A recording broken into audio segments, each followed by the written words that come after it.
Justin! Hey man, how are you? Good. How about you, man? I'm good. Nice to see you. Dude, it's been like a little minute. I don't know. It's like a yearly thing with you. I don't know. You got like a high quality camera. Dude, yeah. I've upgraded the camera now, which is good. Which is cool. It's actually kind of a huge difference. Wow. Right? I know. It's so weird to think about that. It's just like a little bit of an upgrade. Not much, though. But you know what? I actually have, I don't know if this will be better. Can you, hold on. I have a microphone here. Oh, we're going whole entire podcast mode, man. Oh, yeah. I've had this all day. This is like my third interview today, and I haven't used it yet. Hey, I'm fine with being the person that you use it for then. I'm just surprised that it actually works, because this is just when I record my vocals on, and I just have it all set up, so I didn't realize that you can like change your microphone function. How have you been, Justin? You've been busy with stuff, man. Like, you've been going. I'm actually bored. What? Super bored. Why are you bored? Because I want to be doing more. Aren't you already doing more, though? I'm not doing enough. What more can you do, Justin? That's the thing. I'm kind of a workaholic, you know? So it's like, like especially when it comes to music stuff, like well, when I say workaholic, I mean the only thing I do is music. Like I don't have like a job, you know? Mm-hmm. So I always wish I was just like, if I could be on tour 365 days a year, I would be, you know?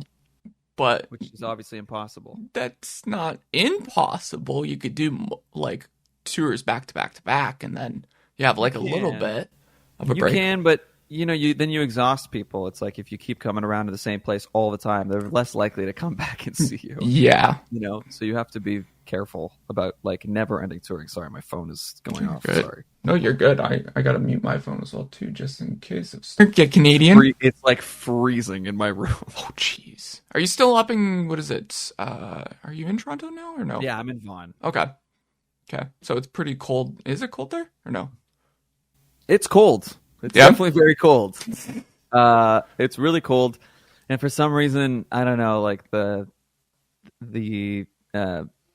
circulation in my house is all.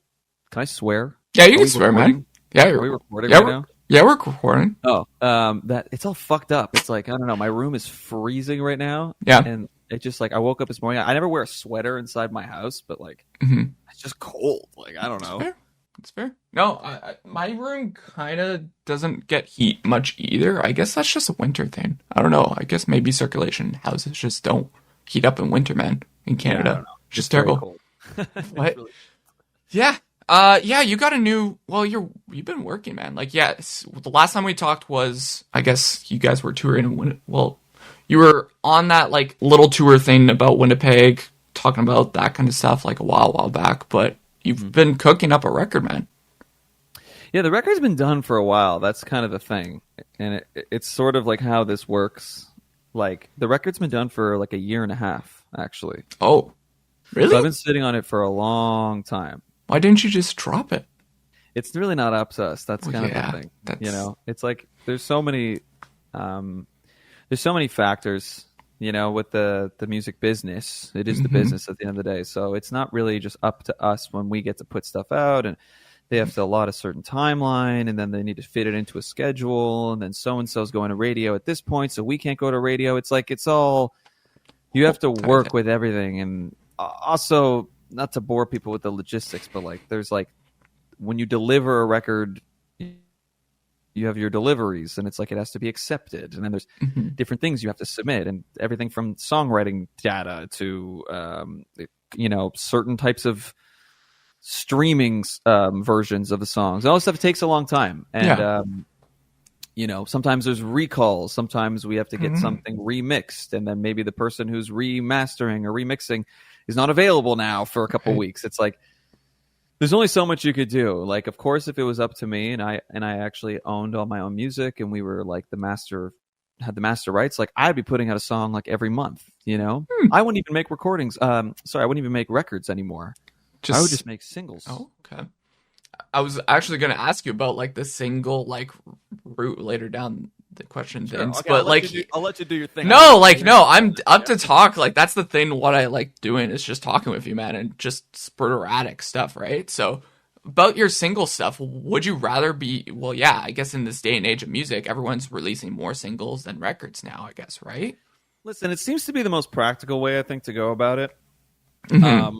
Of course, like we're still a rock band, and rock is still like an album-oriented format, Right.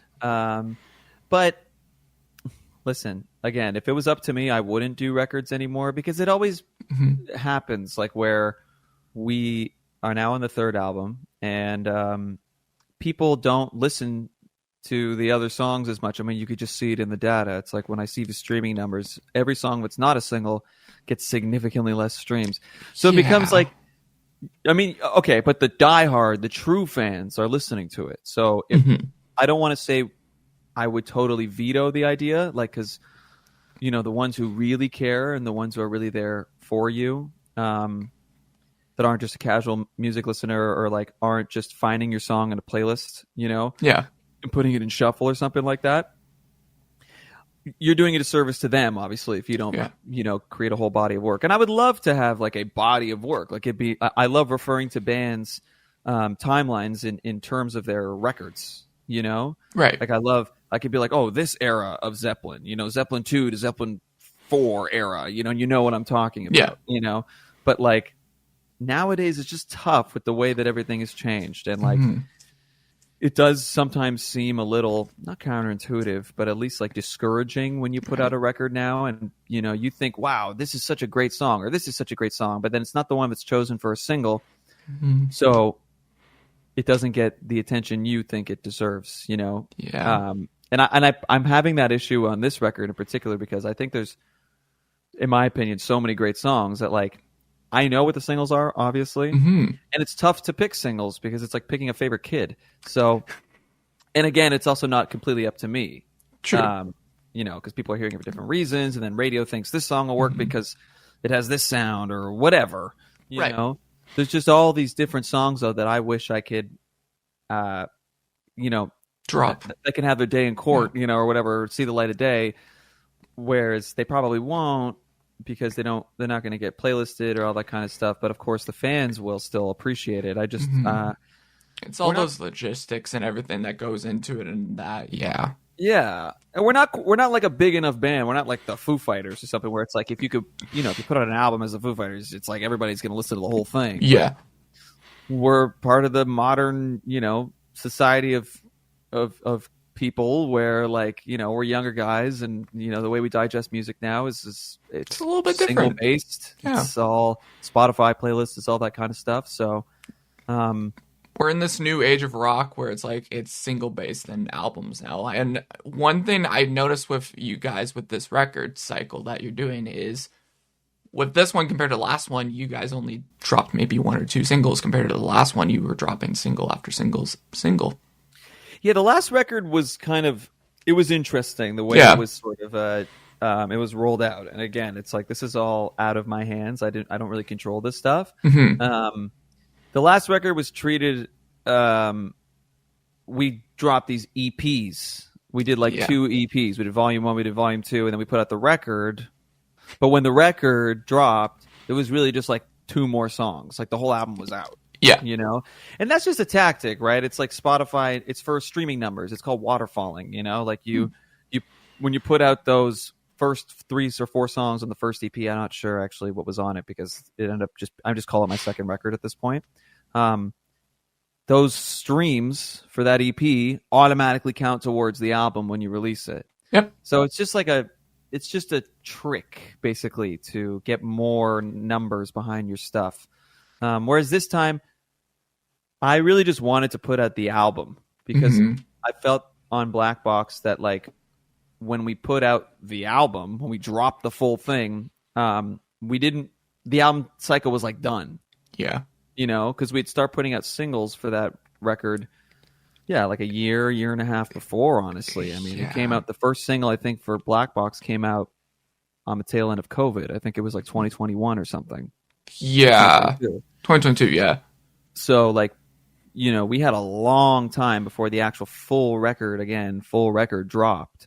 So this time I want to tour when the album's out, so people actually have something to listen to, as opposed to just keep, dropping singles every once in a while. Because the other thing too nowadays is when an album is out, you can still work singles on streaming and stuff. You can still pick different songs and go, in many different directions, just because of how things are these days.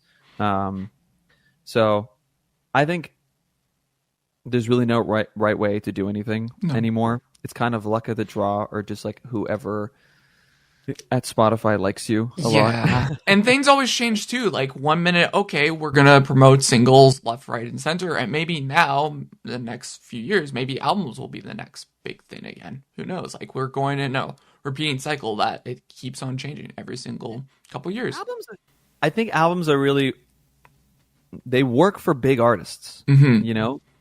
Like obviously when Taylor Swift puts out an album, like her fans like will kill you over it or something like that. And like Beyonce and all these So you don't want me to kill you for your record now, Justin, when I see you? Like the Swifties are just, they're crazy, Yeah. So, but they like are diehards, you know what I mean? It's like when you get to that level of fame, you have so many diehard fans, they're going to listen to your record. Just like some bands, to me, like I don't want Queens of Stone Age to become a single based band, because they're not like a single band. They're like, they're album rock. They have, they don't, to me, they're not at their best when they're working within the confines of like single oriented music. I don't want like a 3-minute song from Queens of Stone Age. I like when they kind of go off and do their own thing and kind of take some artistic liberties and whatever, because they've gotten to the point where they can, or they came from an era where you could do that. Nowadays, I mean, it's kind of tough to sort of stretch your artistic, muscles and like try to put out like a 6-minute song with 2 guitar solos or something like that. It's like people don't have the attention spans for that anymore. Not that it's not being done. No. I mean, it does happen sometimes. Look at Sleep Token. Like they had that song, The Summoning. It's like 7 minutes, and it changed their whole career. Yep. But that is not the it's not the standard. It's not the usual thing that happens. Most of us are working within the confines or the parameters of like a 3.5 minute kind of budget, that we're allotted to, especially if you want to go to radio or something like that. And you kind of work within the confines of that, which I'm totally fine with, because that's actually the music that I like. I don't have any desire to make like a 7-minute like prog piece or something like that, which is super cool. Would be cool, people. But it's not my thing. I like short and sweet personally, so I'm not really complaining about the formatting of things. I definitely do think that more is kind of better these days. I used to be a big less is more person, but I would say that now, especially if you're trying to get your feet off the ground as like an up and coming rock band or a new band of any genre, I just think it'd be more beneficial if we were putting out a song like every month, because everybody has we have the ability to do that now. You don't have to go to a massive recording studio anymore. It's like I could do it right here. You don't need anything anymore. With the way how far recording has come. So so basically, to answer that question, I would personally do it that way. Of course, it's not entirely up to me. Yeah. But no, I get it. But yeah, that's my little rant on that. No, that's good. I like rants. It's enjoyable. It's enjoyable to listen to, Justin. But let's talk about the new record. Yeah. So what was the easiest and hardest song to write on the new album? Let's see. So the easiest song to write. Well,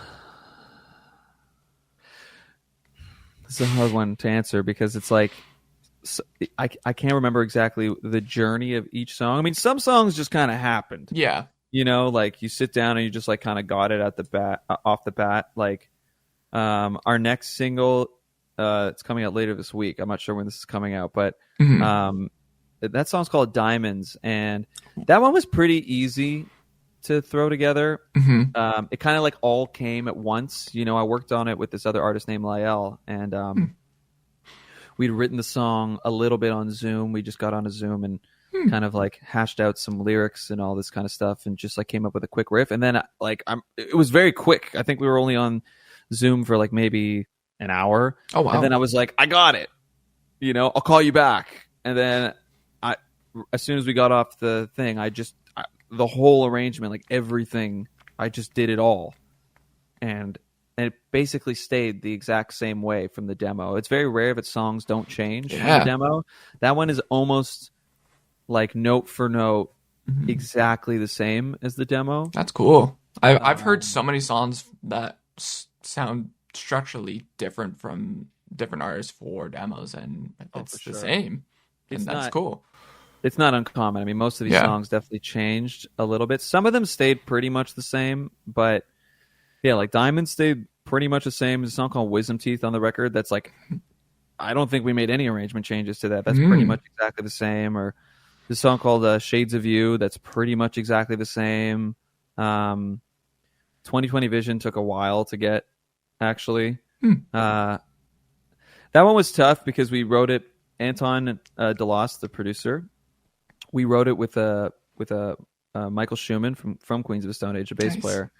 And we did a session at his house, and we kind of came up with like a half-baked idea. Like, we didn't really have any lyrics. We just had like a riff and like a chorus, like kind of melody. And then after that session, we went back to Anton's and we redid the demo. And we didn't have a verse, but we had a chorus. And then I was in LA at the time. I ended up coming back to Toronto, and I ended up doing the demo again. So the demo was done like 3 times before the song was actually finished. I ended up finishing it here. And that one took a little bit. I would say the one that actually took the longest in terms of like timeline is there's a song called Cruel on this record. That'll be our like the next single after the next one. We actually have a music video for it as well. Ooh. That song, we tried to make it work initially for the record, and it didn't work out because I had this demo, and it was originally called something like Seasick or something. I had this other idea, and I worked on it like 2 or 3 years ago, honestly, and I found out I was like, oh, it was a cool riff and whatever. And it had a really great verse melody, but it had a pretty bad chorus. So I presented it to Anton, and we were like, wow, this is really cool. And we like tried to work on it. And I remember we spent like 2 days working on it when we were making the record, and we just couldn't get a chorus. We just couldn't figure out the parts. So we put it aside in the interest of time and just kept, trucking along for the rest of the record. And then we finished the record, and about 6 months after that, we got a call from the label saying, oh, I think we need some more songs. I don't think we have the singles. So we were like, okay, we'll try again. Let's add some more songs. So I went back to work with him, and then that one week we wrote a song called Rearview Mirror. Nice.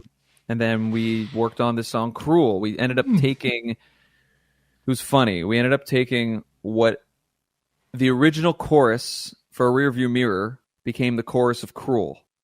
And then the original bridge of Cruel became like the chorus of Rearview Mirror. It was like so weird how everything we just figured out it was all in the wrong place. And basically this song that we didn't work out like months before ended up becoming like what I think is like the big single on this record. It was interesting. That one was like years in the making, and then I had to change some stuff after the fact. It was just crazy how that whole process worked, but it ended up being a pretty great song. So different puzzle pieces, just working toward the right set. Yeah, sometimes you don't know how things fit, and like, especially when you're compiling ideas, sometimes you're, unconsciously or subconsciously, I'm not really sure, I'm not a smart guy, some things work together, but you don't realize it at the time. Right. And it turns out that it ended up working somehow after the fact, but it took a long time to get there. Nice. Cool. How does it feel a couple of your songs are in video games, Justin? Like 2020 Vision featured in the new EA Sports NHL 25, a little black box, and Funko Vision, possibly opening the bands to fans that never heard of you guys before. What was it like?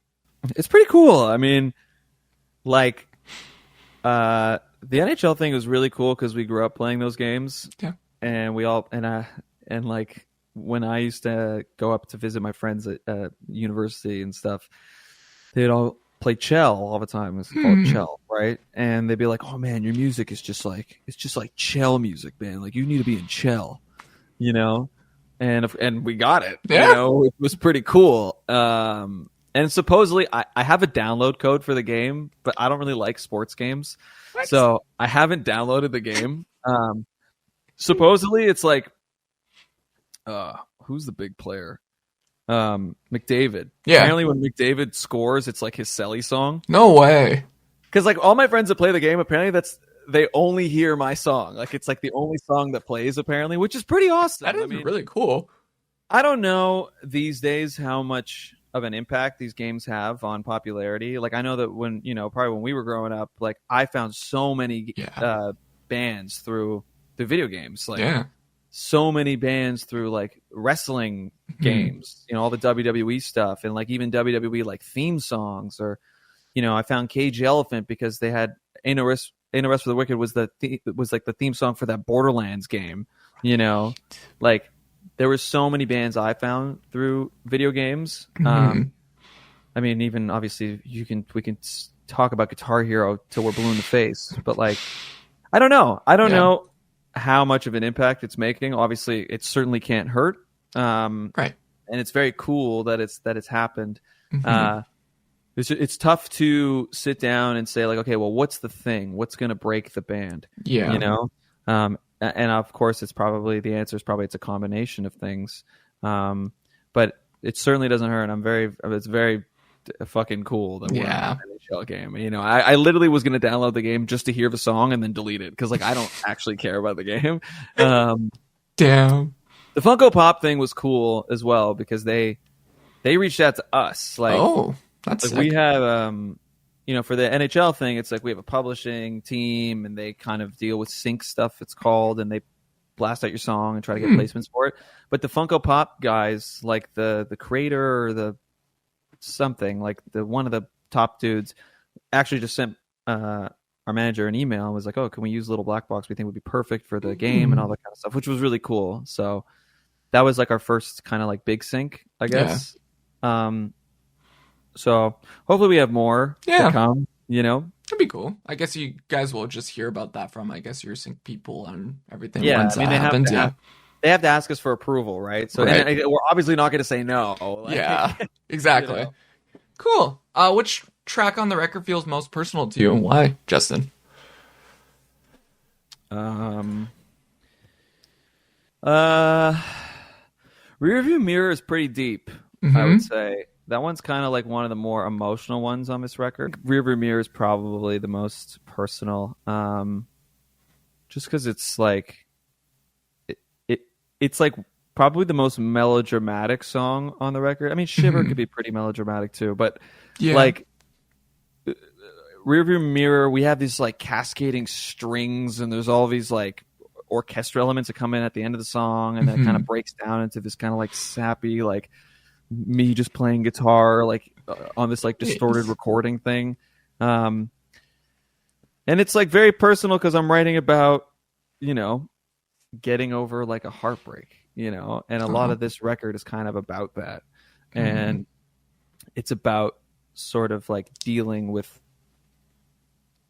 loss, whether it is a significant other or a family member or something like that, or friend or whatever it may be. It's like there's a lot of this record encapsulates the idea of like, okay, maybe I'm looking back and things maybe seem better than they were, and I have to trust myself. I made these decisions for a reason, and also sometimes these decisions aren't made, by myself. Like sometimes these are things that are just put upon you, and you have to deal with it, and you have to deal with what somebody else wants.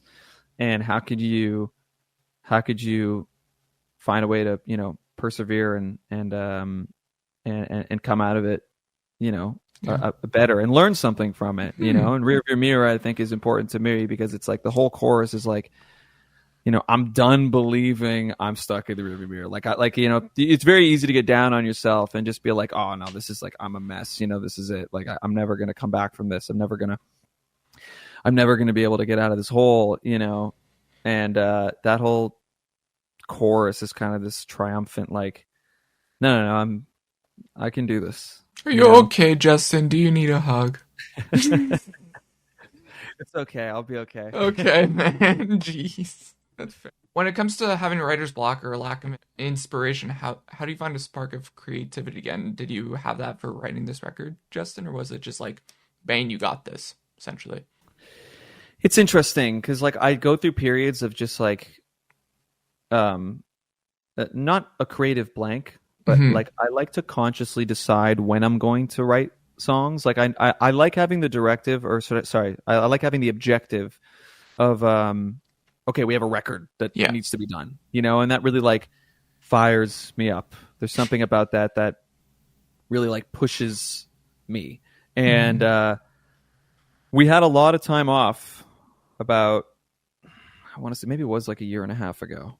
And it was like this weird, it was actually right after Black Box had come out technically. So I guess it was the beginning of 2024. And we went through this weird time where like my agents all had to move companies, and my American agent had to switch companies, and my Canadian agent had to, like, they were merging to a bigger, so we basically like had no agents for a little bit, so the like shows weren't really going to come. And then we were done the album cycle, so it was like I had to do something. I had to start writing songs. So we preemptively just like said, okay, well, fuck it, let's call Anton, let's book the time.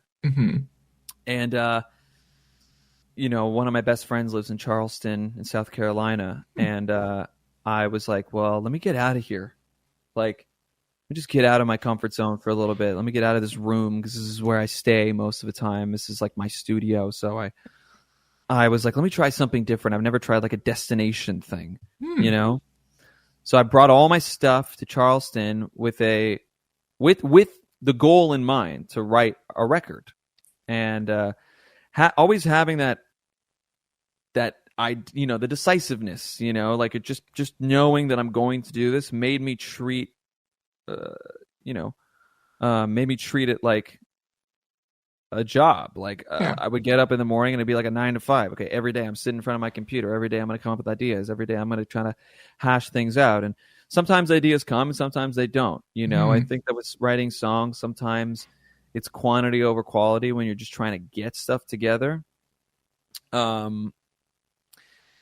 But you know, like, I can't say that every single song was easy to get. Like, sometimes I'd just be lying in bed. I mean, I remember when I came up with Shades of You, I mean, I came back from like the club and it was like 3 a.m. and I fell asleep with a bass in the bed, and I just started playing this riff, and I was like, whoa, that's cool. Just wake up, boom, boom, boom. And next thing you know, that's the riff. It's like creativity for myself. It flourishes when I kind of get away from stuff, and I feel like, you know, being distracted by my phone or just watching TV shows or movies, all that kind of stuff, and just like taking in too much information all the time is what shuts me down. You know, so I think what was beneficial about that whole experience is that I went somewhere else where I didn't really have as many distractions. Nice. You know, I had the ability to fully like lock into what I was doing. Because there's nothing worse to me for my creativity than just like getting sucked into fucking Instagram all day, you know? And I always find that when I put these things away and I just kind of keep myself away from it for like a week, all of a sudden all these thoughts start coming back, and I'm like, oh shit, I can still do this. Of course there's a seed of doubt that happens every single time, and I wonder if I still got it, you know? Which I mean, I'm sure every artist or creative person or whoever, you know, feels that. You know, from time to time. I think it's normal. I don't sit around and go, wow, I'm a fucking genius. Like, you know, I don't think I'm that good. But it's nice when you get the ball rolling. And it's like, it's easier to keep the ball rolling than stop and then start it again. You know, it's like inertia. It's like the more songs you write, once the good ones start coming, they kind of keep coming. You know, if you keep at it. But as soon as you have you get static and shit stops, and you kind of, you know, you lose the momentum, it's much tougher to get going again. So I always treat that sort of process like that when I have to. But otherwise, like when I'm sitting around, yeah, I mean, I'll have ideas that pop in my head. I mean, my phone is full of riffs and melodies. You know, if I'm just in the shower and I think of like a melody or something, I'll record it quick. But I very rarely see things through until I have to. Not because, you know, I don't feel like it's important, but just because like I want to feel like the songs I'm writing are going to end up on something. I don't want to just write a song to write a song, you know? You want it to have meaning, right? That's the main thing. Yeah, and I want people to listen to it. So I don't want to record something just to have it. I don't know how to say that any other way. Like some people believe in like you write the bad songs to get to the good ones. I just want to write a good song every single time. And sometimes you don't. I mean, most of the time you don't. You know, for every like 5 bad songs, I probably get 1 good song. But I like knowing that like when I'm listening to it, I'm imagining it from the perspective of somebody who's listening to my record as it's coming out. I don't want to sit around when there's no objective of a record, you know, that's supposed to be recorded and just go, oh, I think this is cool. I want to have those ears, you know, of a final. I want to have the ears of like, yeah, I'm listening to this as if it's you're the listener. Yeah, exactly. Yeah. Like, do you send like the odd like demo or even like close to finish song to like some random person that you possibly know or like a fan or someone to be like, hey? I used to years ago and I stopped doing that. Any particular reason why, or I just feel like it's tough for somebody to. Okay, first of all, you have to like trust that they can hear through all of your imperfections in a demo, and there is a lot of factors, you know, to making a song great, and of course recording quality and all this kind of stuff like do factor into that, and you know that when ideas are half baked, like it's not going to come across. You might see the end product or whatever, but like the only person I really trust with that is my producer. So I would send Anton ideas that were like, I mean, pretty much all the demos for this record are wordless. Like I'll have the music, I'll have the melodies, mostly the melodies, not entirely, you know, everything's kind of, again, ideas. Smosh, yeah. But most of the time I would write songs and have no words. I would just like sing some gibberish, you know. But for a guy like him, whose opinion I really, really trust and is obviously a professional, and this is what he does, you know, he specializes in crafting songs and putting things together. I mean, he produces music, you know.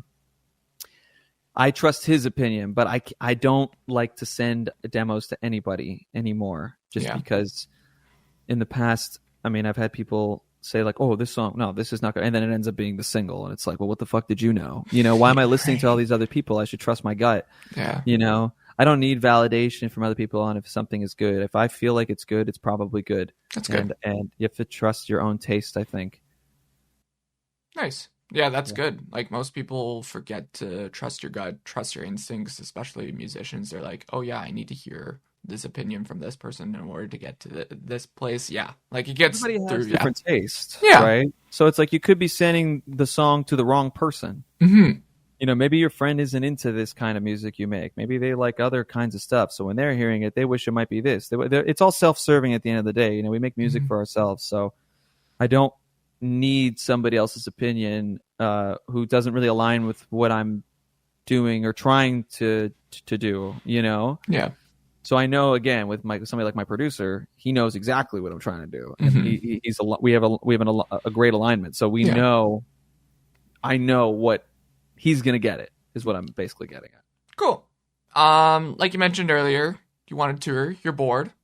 Have any tours upcoming, Justin? That you have at the planned? moment? No. No. We're waiting. You know, it's kind of like the chicken or the egg. It's like, do you put out the music and tour, or do you tour and then put out the music? And it's like it becomes kind of it's a mishmash of like, well, what's the right move? And right now we're just kind of looking for stuff and trying to find the right fit. But we will be touring quite a bit, you know, once the record actually comes out, and probably more into the summer, you know, spring, summertime. We're working on it though. Okay, cool. I'm just gonna splurt out, hey, come to Winnipeg. Of course, I'll always say that, but that's hey. I'm sure we'll do a Canada run by the end of the year for sure. Yeah. I mean, it feels like the year is like not almost done, but it's just weird that like it just started, right? But I just feel like summer's around the corner already. Well, it's coming by very quick. I feel like winter just went by just like that, right? Maybe it's just because we're getting older and it's just like now the time flies a little bit faster than it used to. But like it's already March and I'm like, damn, right? like I feel like June is like next month, It's probably in the next few weeks it will get to June at this point. Yeah. Is there any song that you wish you never wrote, Justin? A song I wish I never wrote? Yeah. Oh, that's an interesting question. Like a song that I dislike. Yeah, you dislike. You just wish you didn't write this song, or you maybe changed it, possibly. Sure. I mean, I kind of, in a way, I wish we never recorded that cover of River. Really? I just, it did a lot for the band. It's our biggest song, technically. Yeah. But I haven't performed that song in about 3 years, because I just don't. It's a cover. Like, yeah, bands have their takes on covers and recording songs. I just don't want to be like known for a cover. I'd rather be appreciated for my own original music. So. True, but that's how bands get their big break on that. But also, I get that. I totally understand that you don't want to be known as the cover band, right? Yeah. I don't love that. I mean, that's why I'm never going to do it again. To be honest, we're never performing it ever again. It's just for everybody to know we're not. No, it's done. It's done. I mean, a song like I wish. It's tough to answer this one because it's like at the time, obviously, I wanted to do all said songs, whatever they are, right? And music's like a snapshot in your life. Making records is just like, this is how you are at this point. So it could be easy for me to look back now and say like, well, I wish I never recorded this. I wish I never recorded that. But it's like, it's kind of too late. And I feel like being precious about that stuff is what gets you in like a Radiohead situation where all of a sudden you're like, we have to be a completely different band, which is fine. And, and I love the artistic vision and of all that kind of stuff. But like, I'm not embarrassed of anything we've done. I'm not, it's good.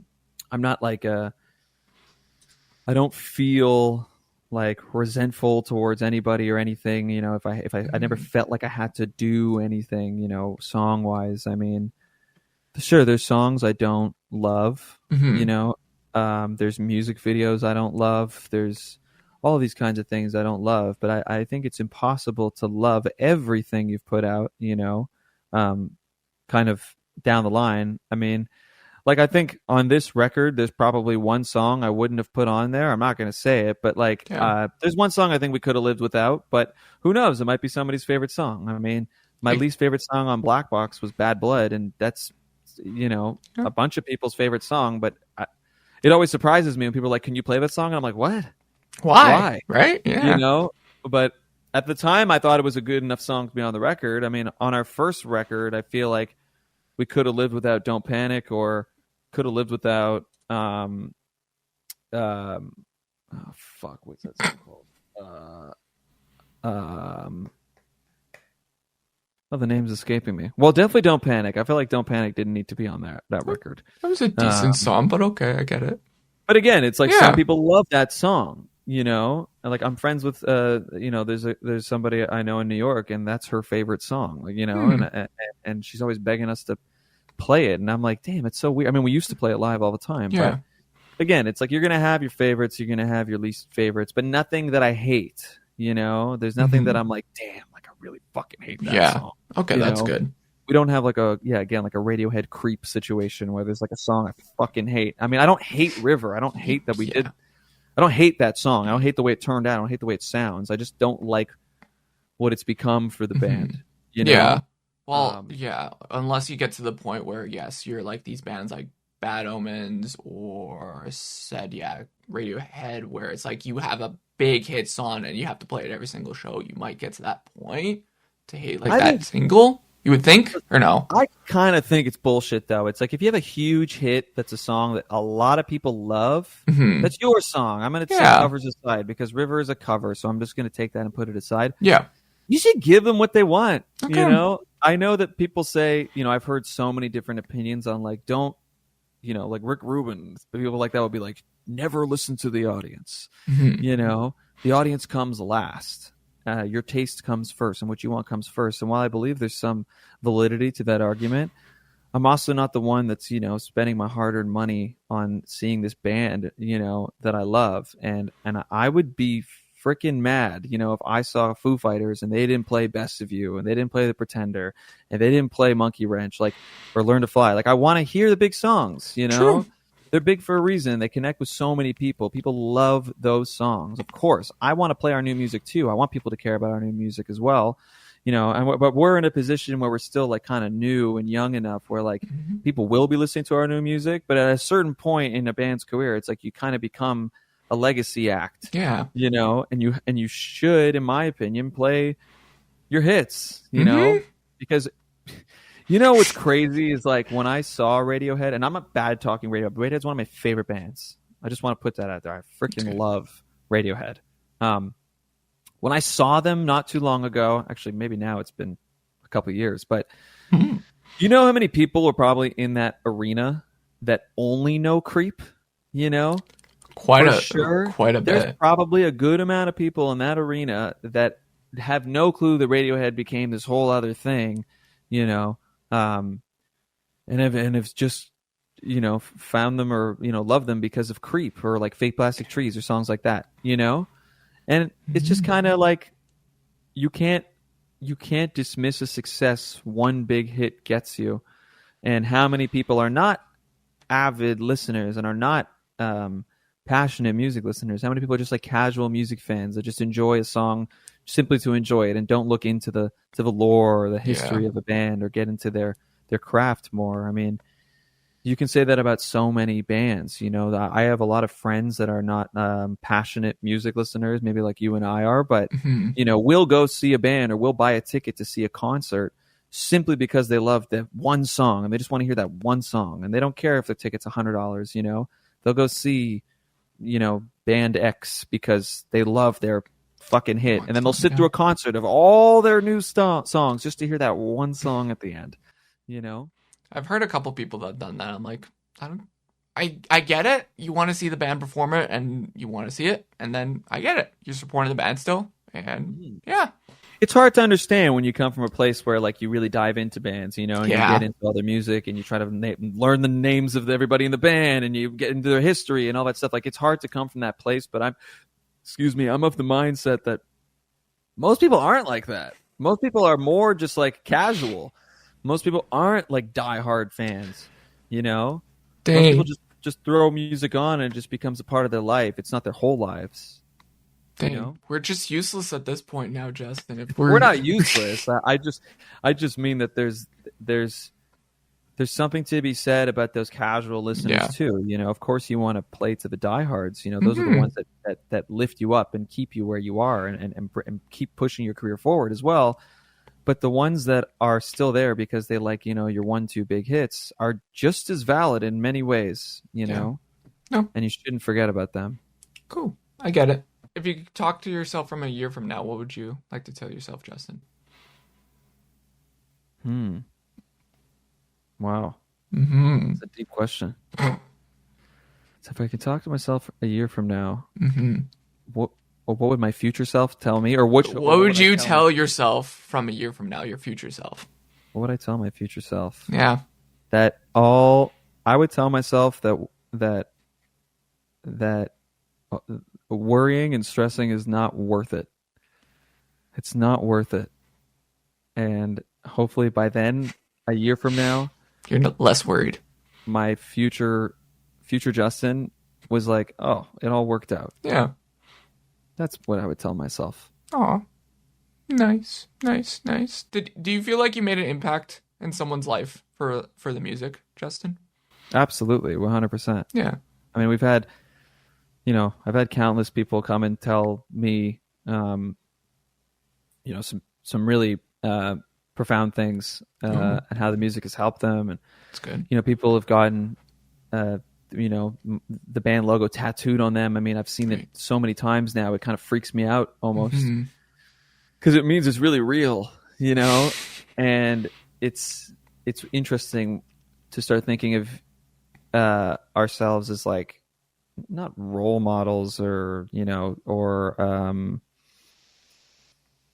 teachers or anything like that, but just like as a source of like life for people. I mean, I don't think it's like a ton of people, but there certainly is people who have been helped through the music, whether it's helped them out mentally through some really dark stuff, or just kind of distracted them from like the the rise and grind of life, or just simply lets them have a good time and shake their ass on a Friday night when they're drinking with their friends or something. It's like all these things again are all great. I'm really grateful for that. I definitely can't negate the impact that has on us as a band. And if anything, it makes me want to work harder because especially when I see people with the tattoo, I'm like, okay, I can't let you down. It kind of puts more responsibility on us as a band. And I hope we just don't, let those people down. Yeah. That's what we're doing it for. That's good. I love it. I've seen like the odd tattoo here in Winnipeg and that from Broken Love. And it's cool to see like so many bands, so many people you've impacted through the music. And I always give credit to bands. It's just like, you've helped so many people. You've done so much for people in general. It's incredible. It's cool. It is really cool. I mean, it's like in a way, helping myself has sort of helped a lot of other people too, because the music is obviously an outlet for me. And, I mean, especially the first record is like this big melodramatic, cathartic piece. It's like, I listened to it the other day on Valentine's Day because it was like the 50th anniversary of the record. And I listened to it top down and I was like, damn, shit is so dramatic. It's been so long since I've listened to it. But I was a different person back then. I mean, I was like 18 years old when I made that. That was almost 10 years ago that I recorded that record. So it's so interesting hearing like how different I've become and how much I've grown and how many people it is interesting too how many people specifically talk about the first record in terms when they talk about like being helped mentally or anything like that. They always talk about the first record. They don't talk about the second record as much because I get it, because I think the second record is more like riff rock, fun, kind of like sexy, groovy stuff, whereas the first record is like more introspective and more, I think, vulnerable. And yeah, I mean, to me, melodramatic now, but for some people, and at the time, I felt like it was really serious and real for me. Yeah. So I understand how that could help people more. And I feel like this new record has more of that feeling. It has like the lyrical kind of like honesty of the first record, but has like the riffs and it's a little more sexy in my opinion than the second record. I think it's our sexiest record. And the groove of like the second record and some, obviously, I think that we've done some more in that regard. But I definitely try to bring back more of that like lyrical honesty on this record, as opposed to the last one. Yeah, that's what I could tell from it after listening to it. I'm like, yeah, you bring a little bit of each record into it and mixed matched it a little bit, and I guess it's a little bit more mastered a little bit, I would say. I would hope it would come across that way. Yeah. It's the third time we did a record, so I would hope that at this point it seems like we're like a well-oiled machine, and it sounds like fine-tuned at this point. And I at least would hope that comes across, because I feel like this is really like it's really dialed in on this record, in my opinion. Like it kind of has everything that people probably love from us. In a lot of ways, I think it's going to be a lot of people's favorite record. It might not be, but that's kind of what's amazing about having like a body of work now, and now that we're going to have 3 records out, it's like now you can actually have like a real favorite, going between like 2 records is like hard to pick between. There's going to be like 3 different eras, that you can be like, oh, well, whatever, it depends which one's your favorite. And it's tough to get into that conversation of like, is it the best record we've ever done? And every band is going to tell you when they put out a record, oh, this is the best thing we've ever done. you know. But I don't know. I mean, I certainly feel the best about it right now because it's what I personally relate to the most and connect with at this point in my life. But that's not for me to say, you know. I thought Black Box was better than our first record. I think every record's going to be better than our record before, you know. But that'll kind of be, you know, time will tell, basically. So the responses to the singles have been pretty good so far. You know, I think the next single's really good. I think the next single's like classic Broken Love, you know. So I think the song Cruel is going to make people go, whoa, this is different, you know. So we'll see. I think we took some liberties on this one. There definitely is some stuff that we haven't done. I think there is some liberties for sure that we're taking on this record. And I hope people, I mean, I'm trying to broaden, you know, the audience. Hopefully more people are drawn in. You know, I'm trying to keep it less, you know, secular. Yeah. Cool. Well, 2 more things. Describe yourself with 1 word. What would it be, Justin? Intense. You're intense right now? I would say intense. How come? I would just say that I'm generally, I've been described, that term has been thrown at me so many times over the years. Like everybody always describes me as intense in any way. No. Well, I don't think it's a bad thing, you know? Oh, yeah. I think that intense means like passionate. You know, it could be in many ways. I think that I'm generally an intense person. And that doesn't, and again, it doesn't mean negative or anything. No. It's like, yes, I could be intensely serious, and but I find the way that I talk about things, or the way I show interest in things, I kind of go all in. You know, I'm not really like a half measure kind of person. It's kind of like I either love it or I fucking hate it. You know, and a lot of my friends know me as that, and a lot of people know me like that. So I would say intense is a pretty good way to describe me. Cool. And then tell me what you have planned for the rest of 2025, Justin, and tell people what you got going on. You know, put out the record.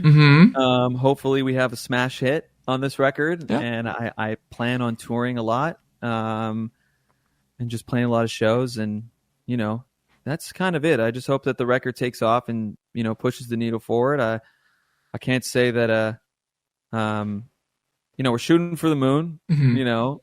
I don't know what to expect these days. I don't want to like oversell it, and as long as we just move up, that's it. It's if it's this much or it's this much. It's like I'm just looking for growth, and anything will do because we're not going to stop. We're not going to give up, and this is our lives. So I love this too much, and you don't want it to go away.